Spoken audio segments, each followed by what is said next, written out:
007 यानी वो code number जो बॉन्ड सीरीज की फिल्मों के सबसे कामयाब जासूस जेम्स बॉन्ड के नाम था। जासूसी को लेकर बॉन्ड का जुनून ही कुछ ऐसा था कि इस पेशे में उसने सबको पीछे छोड़ दिया। पर क्या आप जानते हैं कि देश से गद्दारी करने के इल्जाम में पकड़ी गई माधुरी गुप्ता की भी हसरत यही थी? अगर नहीं तो आइए आपको दिखाते हैं सेकंड सेक्रेटरी से स्पेशल एजेंट बनने वाली माधुरी 007 का वो ख्वाब जो अधूरा ही रह गया।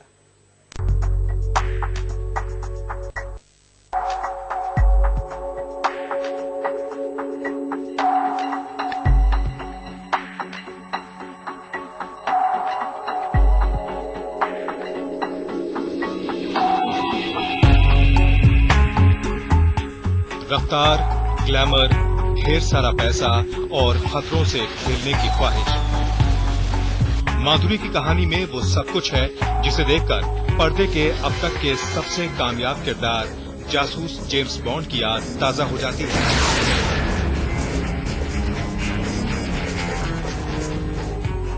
उसे रफ्तार का शौक है, महंगे कपड़े, शराब और लेटेस्ट गैजेट्स उसकी कमजोरी हैं। मगर बॉन्ड की तरह ही ये शातिर जासूस फंसी भी तो इश्क के जाल में। आईएसआई के लगाए हनी ट्रैप में फंसकर माधुरी ने करियर तो गंवाया ही, गद्दार भी कहलाने लगी।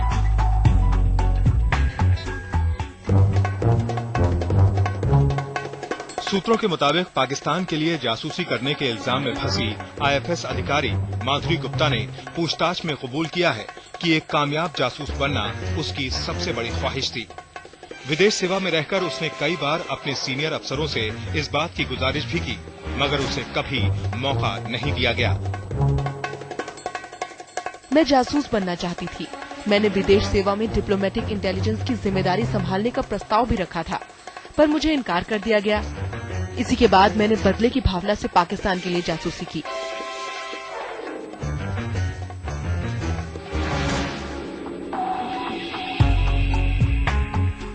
सचमुच जासूसी का शौक पूरा न हो पाने का गुस्सा माधुरी में इस कदर भर चुका था कि उसने अपने ही मुल्क से गद्दारी कर पाकिस्तान के लिए जासूसी शुरू कर दी।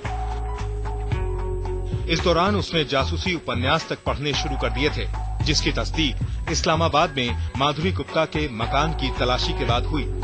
सूत्रों के मुताबिक तलाशी के दौरान वहां बड़ी तादाद में अंग्रेजी के जासूसी उपन्यास मिले।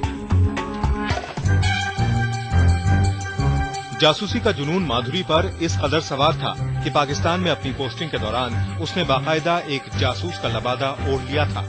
मिसाल के तौर पर माधुरी ने कई भाषाओं में महारत हासिल की। इस्लामाबाद जाने से पहले उसने प्राइवेट ट्यूटर रखकर उर्दू की तालीम ली, तो दिल्ली के जवाहरलाल नेहरू विश्वविद्यालय से फारसी भी सीखी। सूत्रों के मुताबिक माधुरी ने रफ्तार का शौक भी पाल लिया था। पाकिस्तान में आतंकवादी हमले के खतरों के बावजूद वो अपनी कार से हर जगह अकेली जाती थी। यहाँ तक कि इस्लामाबाद से लाहौर और वाघा बॉर्डर के रास्ते वो कई बार कार चलाकर अकेले हिंदुस्तान तक आ जाती थी। उसके साथियों के मुताबिक माधुरी को ऐसा करने में मजा आता था। पाकिस्तान के लिए जासूसी करते वक्त माधुरी ने टेक्नोलॉजी का भी खूब सहारा लिया। सूत्रों के मुताबिक पिछले 5 महीनों में ऐसा कोई दिन नहीं रहा जब अपने लैपटॉप का इस्तेमाल उसने खुफिया जानकारियां देने के लिए न किया हो। पूछताछ के दौरान माधुरी ने यह भी माना कि उसे पता था कि जिस शख्स को वो ये जानकारियां दे रही है वो आईएसआई में डिप्टी डायरेक्टर स्तर का अधिकारी है। पर इसके बावजूद आईएसआई के लगाए हनी ट्रैप में माधुरी फंसती गई और आखिरकार जासूसी का यही जुनून माधुरी को ले डूबा। देश से गद्दारी के जुर्म में न सिर्फ उसे बदनामी मिल रही है, बल्कि जुर्म साबित हो जाने पर सख्त सजा भी मिल सकती है। अरुण सिंह के साथ दीपक शर्मा, दिल्ली, आज तक।